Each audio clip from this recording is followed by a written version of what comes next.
One nation one election. Congress सांसद अधीर रंजन चौधरी ने one nation one election के लिए बनी कमेटी का हिस्सा बनने से इनकार कर दिया है। सिर्फ एक चर्चा का विषय नहीं है, ये भारत की जरूरत है। चौधरी ने गृह मंत्री अमित शाह को पत्र लिखकर इस कमेटी को पूरी तरह से धोखा बताया है। गवर्नमेंट के तरफ से हम लोग का एक्स प्रेसिडेंट श्री रामनाथ कोविंद जी के नेतृत्व में एक कमेटी बनाया गया है और यही कमेटी आगे जाके वन नेशन वन इलेक्शन में अपना जो राय है वो देगा। पूर्व राष्ट्रपति को किसी पद पर नहीं किया जाना चाहिए। ये नहीं हो सकता है, ये भारत के संविधान के खिलाफ होगा। अभी तो कमेटी रचा है, इतना घबराने का क्या जरूरत है। पार्लियामेंट्री मिनिस्टर श्री प्रहलाद जोशी ने कहा है कि एक स्पेशल सेशन बुलाया गया है जो कि 18 से 22 सितंबर तक पार्लियामेंट में होगा और पॉसिबिलिटीज है कि यही सेशन में आगे जाके वन नेशन वन इलेक्शन में डिस्कशन हो। तो पहला जो क्वेश्चन है हम लोगों के सामने कि वन नेशन वन इलेक्शन ये कॉन्सेप्ट क्या है। वन नेशन वन इलेक्शन एक ऐसा कॉन्सेप्ट है जिसमें पूरा इंडिया में जितना सारा भी इलेक्शन होता है, मेनली जो इलेक्शन लोकसभा और स्टेट इलेक्शंस होता है, ये सब अलग अलग टाइम में पूरा साल भर चलता रहता है। वन नेशन वन इलेक्शन के अनुसार ये सारा जो इलेक्शन है ये साल के एक पर्टिकुलर टाइम में होगा। अगर पॉसिबल है तो एक ही दिन में पूरा ये जितना भी लोकसभा और जितना भी स्टेट इलेक्शन है ये सब ऑर्गेनाइज किया जाएगा। आगे जाके अगर ऐसा होता है तो इंडिया का बहुत सारा पैसा बचेगा। कैसे बचेगा, डिटेल सबको बताते हैं। वन नेशन वन इलेक्शन का बहुत सारा पॉजिटिव और नेगेटिव साइड्स। तो पहले बात करते हैं पॉजिटिव साइड का, जिनमें पहला जो पॉजिटिव साइड है, अगर वन नेशन वन इलेक्शन होता है तो आगे जाकर गवर्नमेंट का बहुत सारा पैसा बचेगा। जैसे मैंने आपको बताया, अगर हम लोग ब्लूमबर्ग का ये रिपोर्ट फॉलो करें जो कि 29 का जो लोकसभा इलेक्शन था उस बारे में कहा गया है, तो according to Bloomberg this was the most highest expensive election done all over the world. 2019 का लोकसभा इलेक्शन में 55,000 करोड़ मनी स्पेंड किया गया था। ऑन द अदर साइड अगर हम लोग यही स्पेंडिंग को यूएस का इलेक्शन के साथ कंपेयर करें तो यूएस भी अपना जब इलेक्शन होता है तो इतना पैसा स्पेंड नहीं करता। इलेक्शन का जो खर्चा है वो लास्ट 20 साल में काफी बड़ा है। 1998 से 2019 तक इलेक्शन का जो खर्चा है ये 6 गुना बढ़ा है। 9,000 करोड़ से अभी 55,000 करोड़ में पहुंच गया है इलेक्शन का यह खर्चा, और ये दुनिया में सबसे हाईएस्ट एक्सपेंसिव इलेक्शन है। और ये जितना भी पैसे का मैं बात कर रहा हूँ ये सब हम लोग जैसा टैक्स पेयर का ही पैसा है। अपना कंट्री में इलेक्शन करने के लिए हम लोग का जैसा टैक्स पेयर का जो पैसा है वो यूज किया जाता है और ये पैसा खर्चा होता है एंटायर द ईयर। तो वन नेशन वन इलेक्शन का कॉन्सेप्ट है, ये साल भर जो इलेक्शन चलता रहता है जिसमें साल भर का गवर्नमेंट को इतना खर्चा करना पड़ता है, ये कॉन्सेप्ट को हटा के साल में एक पर्टिकुलर टाइम में सारा जो इलेक्शन है, मेनली जो लोकसभा और स्टेट इलेक्शन है, सबको एक साथ किया जाएगा और ये जो एक्सपेंसेस है इसको रिड्यूस किया जाएगा। नेक्स्ट जो पॉइंट है, अगर इंडिया में पूरा साल भर इलेक्शन चलता है तो जो सिक्योरिटी फोर्सेस है साथ ही साथ जो एडमिनिस्ट्रेटिव डिपार्टमेंट है वो हमेशा बिजी रहता है और ये सिक्योरिटी फोर्सेस का मूवमेंट के साथ साथ एडमिनिस्ट्रेटिव डिपार्टमेंट को ज़्यादा प्रेशर और इंडियन गवर्नमेंट को ज़्यादा खर्चा झेलना पड़ता है। अगर वन नेशन वन इलेक्शन होता है तो सारा इलेक्शन जो है एक साथ ऑर्गेनाइज होगा और इससे ये प्रेशर भी घटेगा, साथ ही साथ गवर्नमेंट का बहुत सारा पैसा सेव होगा। इंडिया एक ऐसा कंट्री है, ये हर टाइम इलेक्शन मूड में रहता है। अगर हम लोग डेटा क्रॉस चेक करें तो हम लोग को पता चलता है कि इंडिया में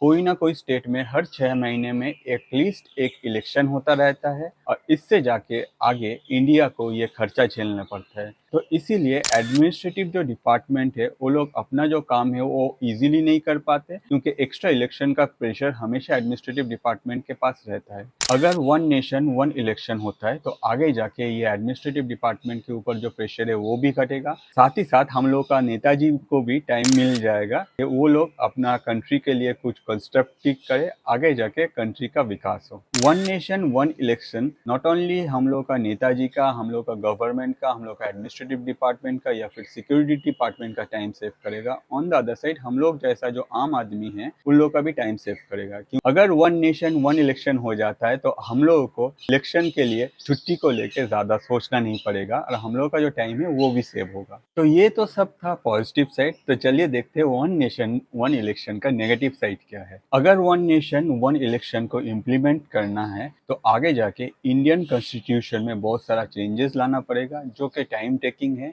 on the other side state जो असेंबलीज है उन लोगों को भी गवर्नमेंट के तरफ से अप्रोच करना पड़ेगा और बहुत सारा लीगल फ्रेमवर्क को कॉन्स्टिट्यूशनल अमेंडमेंट में ऐड करना पड़ेगा, जो कि टाइम टेकिंग है। अगर ये पूरा प्रोसेस कंप्लीट हो जाता है तब वन नेशन वन इलेक्शन है ये इम्प्लीमेंट हो सकता है। नेक्स्ट जो पॉइंट है वो है लॉजिस्टिकल और एडमिनिस्ट्रेटिव चैलेंज। अगर वन नेशन वन इलेक्शन होता है तो आगे जाके लॉजिस्टिकली ये सब अरेंज करने के साथ साथ इतना बड़ा जो इलेक्शन है इसका जो एडमिनिस्ट्रेटिव पार्ट है ये भी ऑर्गेनाइज करना पड़ेगा। एक ही साथ एक ही दिन में इतना एडमिनिस्ट्रेटिव वर्क ऑर्गेनाइज करना भी गवर्नमेंट के लिए एक चैलेंज होगा। अगर गवर्नमेंट के पास इसका रिलेटेड कोई ब्लूप्रिंट हो तो आगे जाके इसको ऑर्गेनाइज करने में गवर्नमेंट को हेल्प होगा। नेक्स्ट जो पॉइंट है जो स्मॉल और रीजनल पार्टीज है उन लोगों को प्रॉब्लम होगा, क्योंकि उन लोगों के पास इतना रिसोर्सेस अवेलेबल नहीं होता कि एक ही दिन में हर जगह ये अगर इलेक्शन होता है तो उसको अच्छी तरह से हैंडल कर पाए। एक और मेजर प्रॉब्लम है रीजनल जो पार्टीज हैं उन लोगों के लिए, कि हम लोग देखते हैं रीजनल जो पार्टीज है वो स्टेट में जो स्टेट इलेक्शन होता है उसके लिए आपस में लड़ता है। ऑन द अदर साइड जब लोकसभा इलेक्शन का बात होता है तो ये जितना सारा जो स्मॉलर रीजनल पार्टीज होता है ये लोग एक साथ जुट जाते हैं और आगे जाके लोकसभा इलेक्शन में ऑपोजिशन में खड़ा होता है। अगर लोकसभा इलेक्शन और स्टेट इलेक्शन एक साथ होता है eight that point of time ये जो स्मॉलर रीजनल पार्टीज है इन लोगों को चांस नहीं मिलेगा कि वो लोग एक साथ मिलकर खड़ा हो और स्टेट में एक दूसरा व्यू रखे अपना जो ओपोनेंट है उनके लिए, और लोकसभा इलेक्शन में एक अलग व्यू रखे अपना जो ओपोनेंट है उसके लिए। तो आगे जाके ये जितना भी स्मॉल रीजनल पार्टीज है इन लोगों को एक स्टैंड लेना पड़ेगा। अगर लड़ना है तो अकेले लड़ो, या फिर अगर आप किसी के साथ दे रहे हो तो आपको स्टेट में भी उसका साथ देना पड़ेगा, साथ ही साथ सेंट्रल में भी उसी का साथ देना पड़ेगा। मगर ऐसा जो व्यू है ये हम लोग लोकल पार्टी से एक्सपेक्ट नहीं कर सकते, क्योंकि इंडिया में ज़्यादातर ये जो रीजनल पार्टीज है और इन लोगों का जो लीडर है ये हर दिन अपना जो पार्टी है ये चेंज करता है, साथ ही साथ अपना जो व्यू है वो भी चेंज हो जाता है।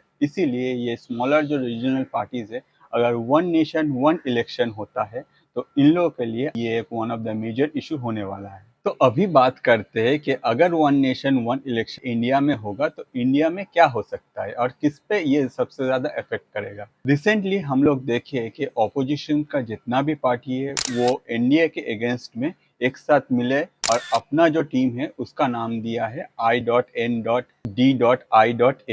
ये जो ऑपोजिशन का इंडिया है इसमें सारा जो ऑपोजिशन पार्टीज है वो लोग एक साथ खड़े हैं। ऑन द अदर साइड ये लोग सिर्फ एक साथ खड़ा है एनडीए के अगेंस्ट में ओनली फॉर 2024 लोकसभा इलेक्शन। अगर हम लोग यही सारा पार्टी को स्टेट में देखें तो हर स्टेट में ये लोग आपस में एक दूसरे के साथ लड़ रहा है। ऑन द अदर साइड जब भी इंडिया का कोई मीटिंग हो रहा है तब यही सब पार्टी के जो लीडर्स है वो लोग एक साथ जाके हंस रहे मिल रहे और आगे जाके कैसे एनडीए को बीट करने वो स्ट्रेटेजी प्लान कर रहे हैं, जो कि काफी अच्छा है। अगर आगे जाके one nation one election India में इम्प्लीमेंट हो जाता है eight that point of time ये सब पार्टी क्या करेगा, क्योंकि इन लोगों का जो प्रेजेंस है वो मेनली स्टेट पे है और ये लोग कभी भी अपना जो स्टेट प्रेजेंस है उसको खोना नहीं चाहेगा। और अगर स्टेट में प्रेजेंस बरकरार रखना है तो बहुत सारा जो ओपोनेंट है उन लोगों के साथ इन लोगों को लड़ना पड़ेगा। ऑन द अदर साइड वही सारा ओपोनेंट्स इंडिया में इन लोगों का दोस्त है या फिर साथी है। तो जो मेजर इश्यूज है यही सारा स्टेट पार्टी या फिर रीजनल पार्टी के लिए कि साथी का साथ देना है या साथी का हाथ छोड़ना है।